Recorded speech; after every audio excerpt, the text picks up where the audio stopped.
자, 과학의 기초. 자, 셀파과학 첫 번째 거. 예, 공통과학, 통합과학 첫 번째 단원이에요. 자, 과학의 기초 봅시다.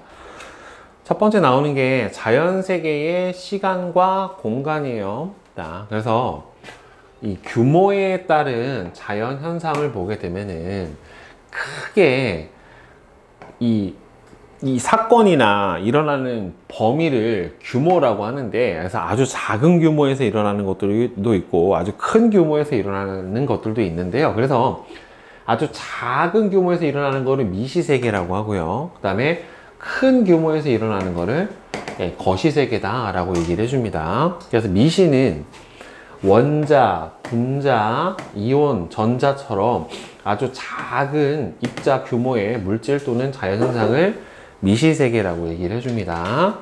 그래서 시간 규모는 여기서 보면 뭐라고 되어 있어요? 나노초 이하, 공간 규모도 나노미터 이하 이렇게 되어 있는데, 이게요 단위가 보통 이 나노라고 하는 단위가 뭐냐, 기본적으로 우리가 보통 길이 단위를 사용을 해줄 때 이제 스케일의 접두사가 있거든요. 자, 아무것도 없으면 보통 우리가 이제 미터를 기준으로 합시다. 길이를 기준으로 해줄게요. 자, 1미터. 자, 1m에 1000배. 뭐가 돼요? 1m에 1000배. 10의 3승배씩으로 올라간다라고 생각을 해주면 돼요. 전부 다. 자, 1m에 1000배. 뭐예요? 1000m. 1km예요. 킬로. 그래서 K, 킬로. 자, 이 킬로에 다시 1000배. 뭐가 됩니까? 100만 배예요. 그렇게 돼버리면 뭐가 돼요? 여러분도 알 거예요. 이 단위를 메가라고 합니다. 메가. 네, 메가. 자, 메가에 다시 1000배. 뭐예요? 보통 핸드폰 용량을 이걸로 표시하죠. 뭐라 그래요? 핸드폰이나 하드디스크 뭐 기가죠. 기가. 예, 기가. 예, 요거에 100만 배. 그러니까 100만에 다시 뭐예요? 100만, 1000만, 그 다음 뭐예요? 100만 다음에 1000만, 억, 10억이죠. 10억. 그죠? 10억 미터죠. 그 다음에 이거에 다시 1000배. 테라라고 합니다. 테라. 네, 테라바이트. 네, 이거예요. 자, 그럼 여기서 밑으로 내려가면 다시 1000분의 1이 되겠죠. 1m에 1000분의 1 얼마예요? 10의 마이너스 3승. 센치는 100분의 1이죠. 100cm가 1m니까. 그럼 뭐가 되겠어요? 1m에 1000분의 1m. 밀리죠, 밀리. 예, 이거 밀리라고 합니다. 밀리. 자, 그럼 이거에 다시 1000분의 1. 마이크로라고 합니다. 마이크로. 다시 이거에 1000분의 1. 이게 나노예요. 이게. 그러니까 1m에 얼마예요? 10억분의 1이 바로 뭐가 된다? 나노미터에 해당이, 나노라고 하는 단위. 그러니까 나노초도 뭐 1초에 얼마예요? 10억분의 1초가 되는 거예요, 결국에는. 그러니까 이 과학에서의 접두사는 다 몇 배 단위로 나눠줘요? 전부 다 1000배 단위로 나눠줘요. 10의 3승. 알겠어요? 전부 다 이렇게 나눠줍니다. 그래서 시간 규모는 나노초, 공간 규모는 나노미터 이하예요. 그래서 보면은, 그리고 참고로요, 10의 마이너스 10승. 그러니까 원래는 이거를 나노로 바꿔주면 여기가 뭐가 돼요? 10의 마이너스 9가 돼야 되죠. 10의 마이너스 9가 돼야지 나노잖아요. 하나, 둘, 셋 이렇게 들어가는 거니까. 그러니까 이걸 나노로 바꿔주면 얘가 얼마가 돼야 돼요? 0.26 곱하기 10의 마이너스 9승 미터가 돼야 되는데, 이렇게 지수로 10의 n승으로 나타낼 때 앞에도 소수적으로 쓰지가 않는단 말이에요. 근데 10의 마이너스 10승을 나타내주는 단위가 있기는 해요. 원자 반지름을 나타내 주려고. 자, A 위에 이렇게 동그라미를 써줘요. 이거 뭐라고 읽어주냐면 옹스트롱이라고 읽어줍니다. 이게 수소 원자 반지름이 1옹스트롱 뭐 이렇게 돼서 저렇게 해줘요. 자, 그래서 세슘 원자의 반지름은 2.6 곱하기 10의 마이너스 10승, 그러니까 옹스트롱이죠. 2.6 옹스트롱. 세슘 원자에서 방출된 빛이 한 번 진동하는 데 걸리는 시간이 10의 마이너스 10승초. 네, 이렇게 나눠주고요. 거시는 사과나무, 태풍, 지진, 천체와 같이 큰 규모의 물질 또는 자연현상을 거시라고 얘기를 해줍니다. 그래서 초, 분, 시간 이렇게 나눠주게 되고요. 미터, 그 다음에 천문단위. 천문단위는 여러분들 AU라고 해요. AU. 이거 아마 지구가 할 때 배웠을 텐데, 참고로 1AU는 지구부터 태양까지 거리를 1AU라고 하고, 이거를 천문단위라고 합니다. 네, 관측 가능한 우주의 반지름 약 465억 광년. 네, 1광년은 빛이 1년 동안 가는 거리에 해당이 돼요. 그다음 우주의 나이 138억 년. 굉장히 크죠. 그렇죠? 그래서 이런 건 거시, 아주 작은 건 미시. 자, 이렇게 얘기를 해줍니다.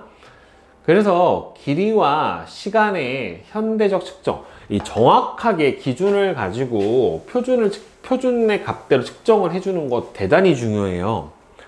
자, 길이의 측정은 빛을 이용한 길이의 측정, 예, 빛자라고 하는데, 빛의 속력이 일정하다. 여러분들, 빛의 속력은 광속은 C라고 해서 이거는 일종의 뭐예요?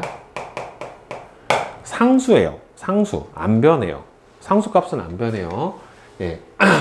3 곱하기 10의 8승 미터 퍼 세크예요. 이게 빛의 속도예요. 예. 전혀 변하지 않아요. 이거는 상수값이고요.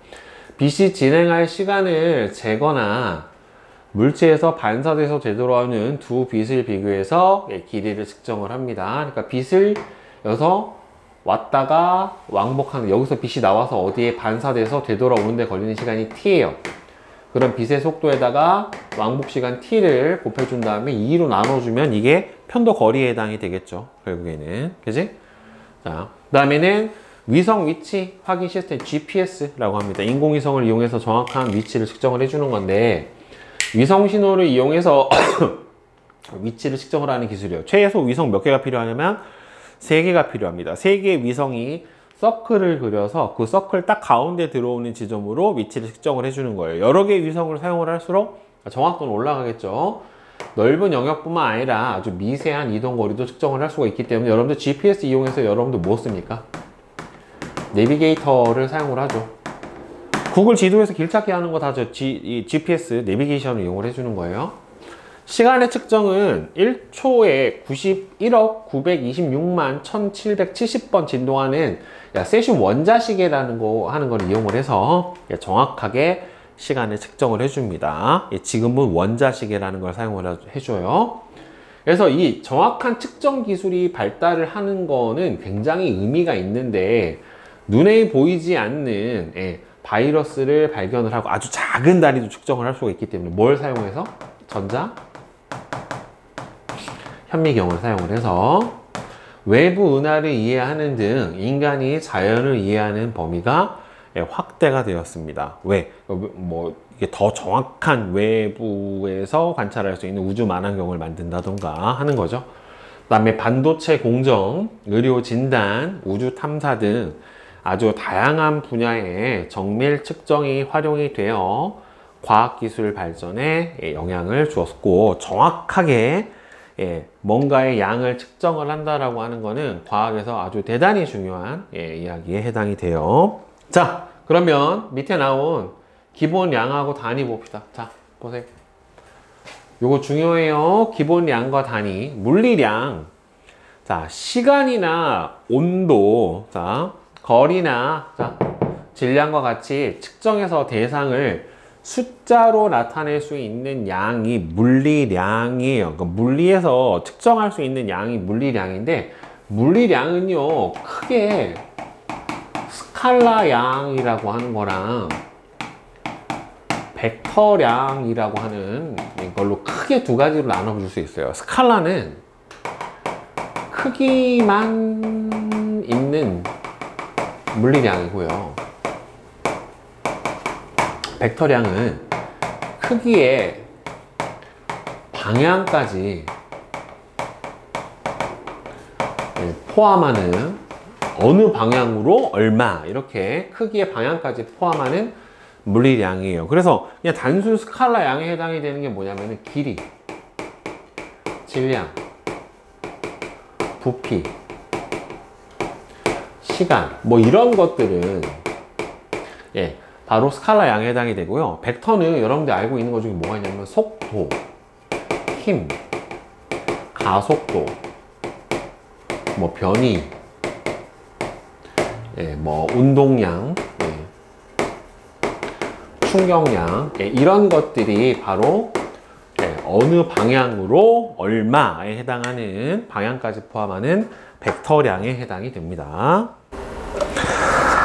자, 그래서 이 물리량에는 예, 이렇게 스칼라량하고 벡터량이 존재를 하게 되고요. 자, 그 다음에 이제 기본량. 자, 기본량은 여러 가지 물리량 중에서 가장 기본이 되는 양이에요. 그래서 얘는 다른 물리량으로 바꿔서 사용을 할 수가 없어요. 여기서부터 다른 물리량을 파생시킬 수 있는데 이 양을 바꿀 수는 없습니다. 그래서 대표적으로 길이, 시간, 온도, 질량, 전류, 물질량, 광도 이런 것들이에요. 그러니까 예를 들어서 길이를 간 거리를 시간으로 나눠주면 속도가 되잖아요. 이거는 만들어낼 수 있지만 길이나 시간 자체를 바꿀 수는 없단 말이에요. 그래서 이게 기본 양에 해당이 되는 거예요. 자, 그래서 질량의 기본은 다 뭐예요? 킬로그램을 사용을 해줍니다. 길이의 기본 양은 뭐예요? 미터. 이게 기본이에요. 그러니까 보통 우리가 아무 말 없으면 질량, 물리에서, 과학에서 그럼 뭐예요? 킬로그램. 거리는 얼마예요? 미터. 시간은 뭐가 됩니까? 초. 그 다음에 광도는 칸델라라고 하고요. 그 다음에 물질량은 여러분 요거는 나중에 화학에서 배웁니다. 몰이라고 해요. 몰. 네. 그러니까 물질량은 이거 1몰이라고 하는 거는 어떤 입자가 아보가드로 수만큼 아보가드로 수만큼 있는 것을 1몰이라고 해요.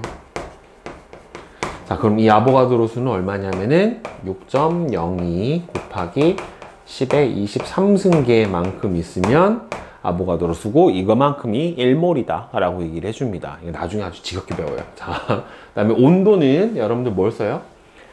켈빈이라고 하는 온도를 사용합니다. 켈빈이 뭐예요? 절대 온도예요. 절대 온도. 참고로 절대 온도는 단위를 뭘 쓰냐면 켈빈을 쓰고요. 우리가 사용하는 온도는 보통은 뭐 써요? 섭씨 온도를 사용해 주죠. 그렇죠? 그러면 섭씨 온도를 절대 온도로 바꿔줄 수 있다란 말이에요. 그래서 어떻게 해주냐면은 절대 온도는 섭씨 온도에다가 273을 더해주면 돼요. 그냥. 그러니까 예를 들어서 27도씨는 뭐가 되는 거예요? 300 켈빈에 해당이 되는 거예요. 그러면은 0켈빈은 얼마가 되겠어요? 0켈빈은 섭씨 온도는 얼마예요?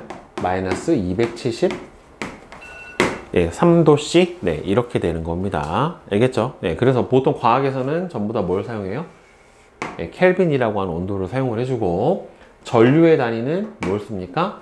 암페어라고 하는 단위를 사용을 해줍니다. 그러니까 보통 I. 예, 암페어는 어디서 배웠어요? 우리 오메 법칙 할 때 배웠죠. V는 IR 거기서 사용을 해주는 거예요.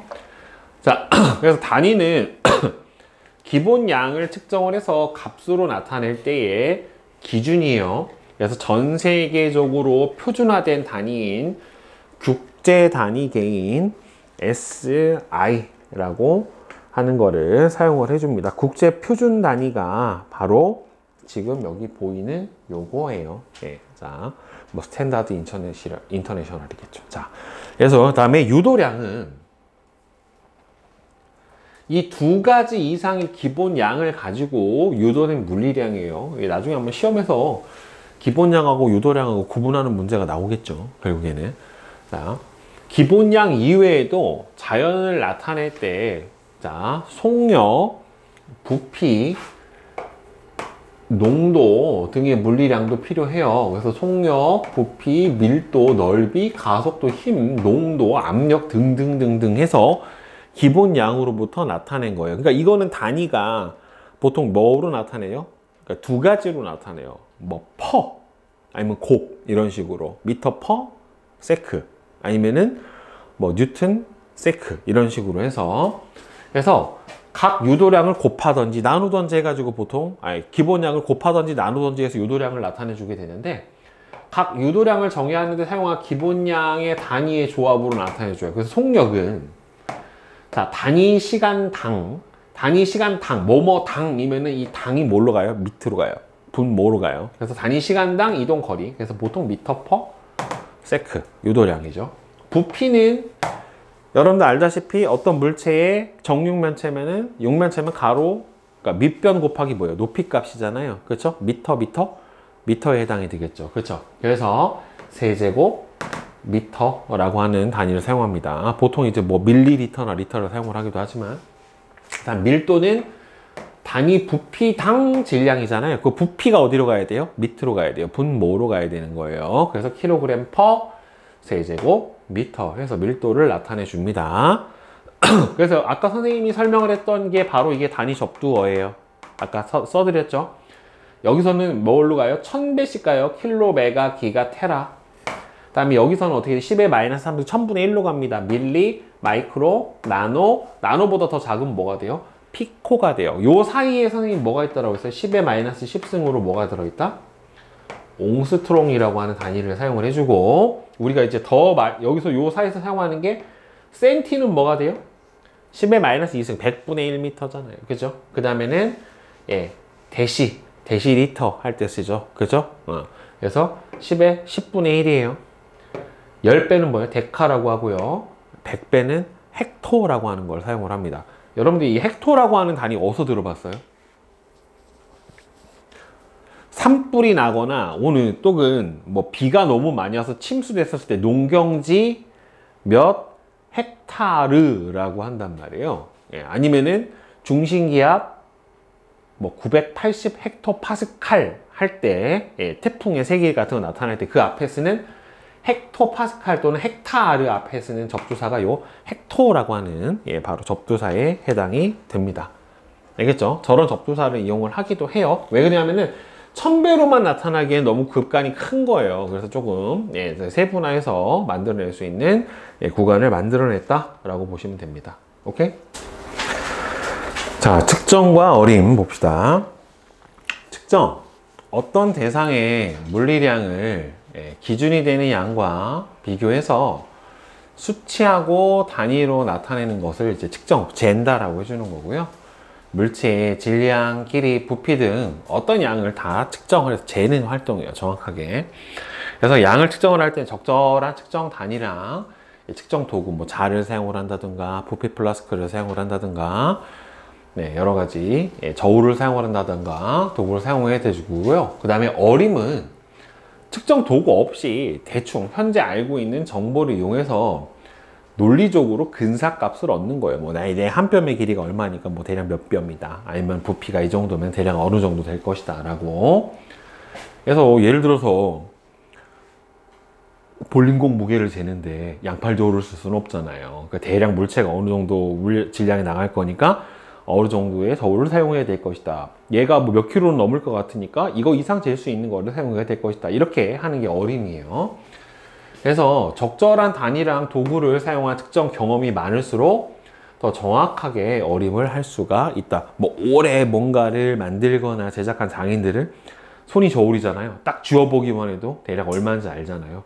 뭐 빵 만드는 장인 보면은 딱 반죽 딱 정확하게 막 얼마씩 떼내는 것처럼 어림을 통해 대략의 결과를 예상한 후 실험 장치나 과정을 알맞게 설계를 해준다. 그래서 보면 측정 표준, 어떤 양을 측정을 할 때 변하지가 않는 하나의 기준으로 정확하게 측정을 해주고요. 정해진 단위를 일관되게 사용해서 표현을 해주는 거예요. 그래서 측정 표준을 지키지 않으면 이게 정확하게 얼마인지 몰라요. 다 사용하는 단위가 다 다르거나. 여러분들 참고로 우리나라는 자동차 속도계를 보면 계기판이 속도 단위가 뭘로 돼 있어요? 시속? 뭘로 나와요? 킬로미터 퍼 아워로 돼 있어요. 근데 미국 차는 뭘로 돼 있냐면 여러분들 마일 퍼 아워로 돼 있어요. 100마일이면 처음에 우리나라 사람들이 적응이 안 돼요. 100km 운전한단 말이에요. 근데 100마일이 얼마냐면은 160km예요. 네, 그러니까 완전 달라요. 예, 그러니까 이렇게 사용하는 단위가 나라마다 좀 다르단 말이에요. 우리나라는 보통 온도 못 써요. 우리나라는 온도 단위 보통 못 써요. 섭씨. 근데 미국이나 유럽 가면 뭐 써요? 화씨 단위를 사용을 한다는 말이에요. 그러니까 사용하는 단위가 달라버리면은 이게 저게 도대체 몇 도야 하고 감도 안 온단 말이에요. 자, 그래서 측정 표준을 지키지 않으면 사람마다 측정 기준이 달라져서 문제가 발생을 할 수 있다. 그 처음에 미국에서 그 우주 왕복선 만들 때도 각 나라에서 쓰는 단위가 조금씩 달라가지고 나중에 조립하려고 보니까 오차가 발생해서 되게 문제가 많이 됐어요. 자, 그래서 측정 표준이 활용되는 사례를 보면은 자, 온도는 도씨라고 하는 걸 사용을 해줘요. 자, 그래서 활용 사례가 최고 체감 온도가 33도 이상이 되면은 2일 이상이 지속되면은 폭염주의보를 발동을 해주고요. 미세먼지 농도는 마이크로그램 퍼 세제곱센티미터예요. 공기 1세제곱센티미터당 몇 마이크로그램. 마이크로는 뭐예요? 10에 마이너스 6승 그램 만큼이란 말이에요. 시간당 평균 농도가 150 이상인 상태로 2시간 이상 지속되면은 미세먼지 주의보를 발령을 해줍니다. 그다음 소리는 여러분들 다 뭘 씁니까? 데시벨이라고 하는 단위를 사용을 해주죠. 주택가에서 소음 공사를 할 때는 생활소음을 주간은 65, 야간은 50 이하로 규제를 해준다 해서 이런 식으로 다 공통된 단위를 사용을 해줘야 됩니다. 그 다음에 자연의 그 다음에 자연의 변화 측정과 현대 문명 봅시다. 그래서 신호랑 정보. 신호는요, 인간을 둘러싼 자연의 변화가 전달되는 거예요. 그러니까 신호라고 하는 거는 뭐가 있어야 돼요? 변화가 있어야 돼요. 쭉 일정한 것보다 계속 변화가 전달되는 곳으로 지진파, 빛, 소리, 얘네들은 보통 다 뭘로 나타내요? 파동이라고 하는 걸로 나타내주죠. 그 다음에 빛, 힘, 압력, 온도 등이 변하는 것들이 모든 변화하는 거는 다 신호고요. 자연의 정보는 그래서 자연의 신호를 측정하고 분석해서 의미 있는 데이터의 형태로 만든 것들이 뭐에 해당이 됩니까? 정보에 해당이 되는 겁니다. 자, 그래서 보통 이제 우리가 많이 사용하는 단위가 아날로그 신호, 디지털 신호 이렇게 얘기를 해주는데 아날로그 신호는요, 중요한 게 연속이에요. 연속. 끊김없이 물리량이 연속적으로 변하는 게 바로 아날로그 신호에 해당이 돼요. 그래서 아날로그는요, 빠지는 값이 없어요. 연속적 값이기 때문에 실제 현상을 더 정확하게 표현하는 장점이 있지만, 아날로그 신호는 이렇게 연속이에요. 소리의 파동이 나타나는 것처럼. 자, 저장을 하거나 전송을 할 때 손상이 되기 쉬운 단점이 있어요. 보통 아날로그 신호 형태로 그대로 저장을 하는 게 뭐냐면 여러분들 옛날에 지금은 안 쓰지만 카세트 테이프 같은 거, 또는 비디오 테이프에다가 녹화를 하는 거, 이런 것들은 아날로그 신호에 해당이 됩니다. 소리, 빛, 지진파, 온도 변화 등 자연계에서 일어나는 대부분의 신호는 아날로그 신호에 해당이 되고요. 디지털 신호는요, 불연속적인 신호예요. 연속이 아니라 중간에 끊김이 있어요. 왜냐면 디지털이라고 하는 거는 컴퓨터가 연산할 수 있게 1과 0으로만 나타내는 거예요. 이진법 신호란 말이에요. 있고 없고의 차이란 말이죠. 그래서 모스부 아시죠? 또돈돈돈 찌 돈돈돈돈 이렇게 나타내는 거, 그죠? 그 다음에 시계에서 숫자로 시각을 표시한 거, 그 다음에 이진법의 신호, 이런 것들이 디지털 신호에 해당이 돼서 아날로그 신호를 디지털 신호로 바꾸면은 어떻게 돼요? 연속이 약간 이런 식으로 불연속적으로 딱딱 끊겨요. 그러니까 결국에는 이 상태에서 이렇게 바꿔버리면 뭐가 생깁니까? 데이터에 손실이 약간은 생깁니다. 대신에 이거를 아주 잘게 쪼개면 쪼갤수록 얘하고 어떻게 되겠어요? 거의 비슷해지겠죠, 결국에는. 자, 그러면 센서라고 하는 거는요, 자연계에서 발생하는 아날로그 신호를 감지를 해서 디지털 신호로 변환하는 장치들이 바로 센서예요. 그 온도 센서. 몇 도 이상이 되면은 뭔가 작동을 하게. 또는 화학 센서. 어떤 여러분들 화학 센서가 대표적으로 뭐냐면은 화재 감지 센서 같은 것도 있잖아요. 아니 연기를 감지한다던가 아니면 가스 누출 센서라든가 이런 것들이 있고요. 그다음에 압력 센서. 뭔가가 눌리는 거. 예, 압력 센서. 얼마 이상 터치 센서. 여러분들 스마트폰이 예전에는 정전식이었단 말이에요. 예, 정전식인데 요새는 뭘로 바뀌었어요? 앞전식이에요. 그러니까 펜을 써보면 알죠.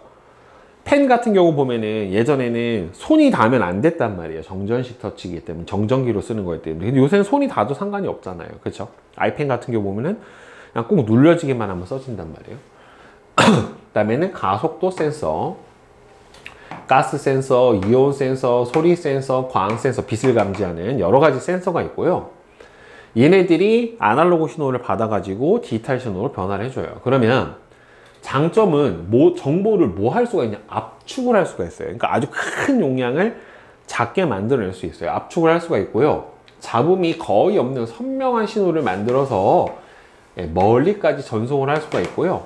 전송하는 과정에서 데이터 손실도 거의 없어요. 네, 신호를 저장하거나 재생 전송하는데 편리한데 단점은 이 아날로그 신호가 원래 가지고 있던 정보가 약간 손실되기 때문에 왜곡되거나 일부를 잃을 수도 있지만 이거를 아주 작게 쪼개서 더 미세하게, 더 정확하게 저장하는 기술들이 계속해서 개발을 하고 있어요. 디지털 기술하고 현대 문명은 그래서 현대사회 여러 분야에서 이 디지털 정보가 유용하게 사용이 되는데 그래서 온라인 교육 보면 전자책, 이북이라고 하죠. 그렇죠? 요새는 종이 페이퍼북 말고 이북도 많이 사용을 하죠. 패드를 이용한 교육기기들도 많이 나와 있고 교육 앱 등을 통해 누구나 원하는 시간과 장소에서 학습도 가능하고요. 근데 의료는 환자의 신체 조직이나 세포를 검사할 때 디지털 기술을 이용을 해서 이거 보통 빅데이터나 AI를 이용을 해주는 거예요. 과거의 사례랑 비교를 해가지고 진단의 속도와 정확도가 어떻게 된다? 높아지게 됩니다. 또한 원격 진료로 멀리 떨어진 환자에게서도 어떻게 됩니까? 실시간 맞춤형 처방을 해줄 수 있습니다. 캠으로 의사랑 직접 대화를 하면서 처방도 내릴 수 있고요. 도서 지역 같은 경우에는 이렇게 원격 진료를 사용할 수도 있어요. 그다음에 연구를 하면서 많은 양의 디지털 자료를 빠르게 처리를 해서 기후변화를 감지하고 분석하는 데도 사용을 해줍니다. 뭐 바다의 수온을 측정을 한다든지 해류의 흐름을 측정을 한다든지 그 다음에 여러분들도 쓰는 전자상거래 그죠? 인터넷을 이용해서 상품을 구매하고 결제하고 하는데 디지털 정보 기술이 이용이 되고 여러분들 다 요새는 개인정보 뭐예요? 지문이라든가 아니면 홍채 인식이라든가 얼굴 인식이라든가 이걸로 개인정보를 다 감별해 주죠. 문화 콘텐츠도 디지털 정보는 손쉬운 편집이 가능해서 누구나 콘텐츠를 직접 만들고 공유할 수 있다. 여러분들 뭐 유튜브에 쇼츠를 올린다던가 선생님이 이렇게 수업하는 강의를 찍어서 유튜브에 올린다던가 하는 것도 다 이런 디지털 기술이 발전했기 때문에 그런 거고 그 다음에 요새 많이 3D 프린터 같은 경우도 많이 사용을 해주죠. 그렇죠. 내가 원하는 모양을 구상을 해서 프로그램에 집어넣게 되면은 그 모양 그대로 만들어 가지고 필요한 물품을 출력을 해서 만들어낼 수도 있고요. 그 다음에 은행이나 금융 같은 경우도 인터넷 뱅킹, 전자화폐 등으로 디지털 금융 및 상품 구매 서비스를 제공하는데 요새 현금 갖고 다니는 사람들이 거의 잘 없잖아요. 그렇죠? 대부분 다 돈이 통장 안에서 움직이긴 하지만 실제로 화폐를 쓴다기보다는 어떻게 돼요? 여러분들 QR코드로 결제를 하든 신용카드로 결제를 하든 아니면 각종 스마트 페이로 결제를 하든 이렇게 사용을 해주고 운송 및 교통도 무인 드론, 자율주행 기술 등으로 운전자 없이 운송하거나 상품을 배달을 하기도 하고요. 무인 모노레일 같은 경우도 실제로 운영이 되고 있고 그 다음에 에너지 산업에서도 재생에너지 스마트 그리드 기술 같은 경우에는 뭐냐면은 스마트 전력망이에요. 그걸 스마트 그리드라고 합니다. 전력 소모량이나 소비량을 예측을 해가지고 필요한 곳에 정확하게 보내주는 기술이고요. 기후변화 및 에너지 고갈 문제에 우리가 대처를 해줄 수가 있게 됩니다. 알겠죠? 자, 셀파 세미나. 자, 보자. 자, 그린 가는 신호 A가 신호 변환기에서 신호 B로 변환된 후에 메모리 카드에 저장되는 것을 나타낸 것이고, 나는 가의 A, B의 일부를 나타낸 것이다 라고 되어 있죠. 자, 그래서 보면은 A는 무슨 신호예요? A는 아날로그 신호고 B는 디지털 신호가 저장이 되는 관계에 해당이 되겠지요. 그죠? 예, 따라서 5번이 맞게 됩니다.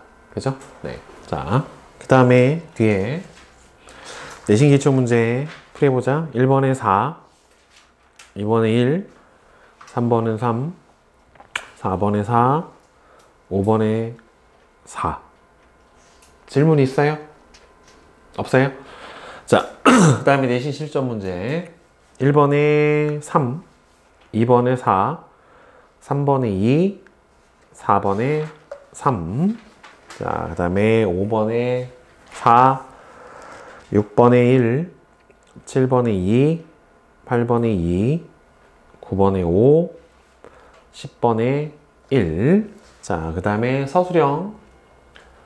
자, 그림은 어떤 물체의 모습을 나타낸 거예요? 정육면체네. 이 물체의 여러 가지 물리량을 나타낸 것이다. 표에서 사용된 기본 양을 모두 쓰고 기본 양의 단위는 각각 무엇인가요? 여기서 기본 양은 뭘 썼어요? 셋 다 길이. 그리고 하나는 뭘 썼습니까? 질량을 사용을 해줬죠. 그래서 길이는 뭘 썼습니까? 미터를 사용을 해줬고, 질량은 킬로그램을 써줬죠. 그렇죠? 자, 다음 밀도의 정의는 뭐예요? 단위 부피당 질량이 바로 밀도고, 여기서 부피가 얼마예요? 1 세제곱미터니까 20kg per 세제곱미터. 이게 밀도죠? 밀도는 부피분의 질량값에 해당이 되니까. 자, 그 다음에 12번. 다음은 등교시 철수의 속력과 시간을 나타냈다. 철수는 집에서 학교로 등교할 때 평균적으로 약 1m/s의 속력으로 이동을 한대요. 이때 집을 나와 학교에 도착할 때까지 걸리는 시간이 약 21분 30초 정도다 라고 했습니다. 자, 그러면 21분 30초가 되면은 몇 초예요? 1분 60초에 해당이 되는 거잖아요. 그렇죠? 그러면 1260초에다가 얼마가 더해져야 돼요? 30초가 더해져야 되겠죠. 그렇죠? 그러면은 60을 곱해주면은, 그지? 그러면은 얼마가 돼요? 1290초가 걸렸고, 속력이 얼마가 돼요? 약 평균적으로 1m/s에 해당이 되니까 1290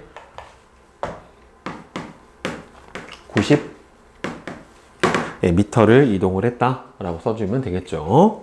그 다음에 13. 그린 가는 증명사진을 인화한 장면. 나는 인화한 증명사진을 카메라로 찍었을 때 사진에 나오는 장면, 이게 나 같은 현상을 화소가 낮았을 때 블럭이다 라고 얘기를 해요. 여러분들 보통 이제 해상도라고 하는 표현을 쓰죠. 해상도. 그렇죠? 여러분들이 알고 있는 해상도 뭐가 있어요? SD라고 하는 해상도 있고, 그 다음에 HD라고 하는 해상도 있고, 그 다음에는 FHD라고 하는 해상도 있고, 그 다음에는 뭐가 있어요? 4K, 8K.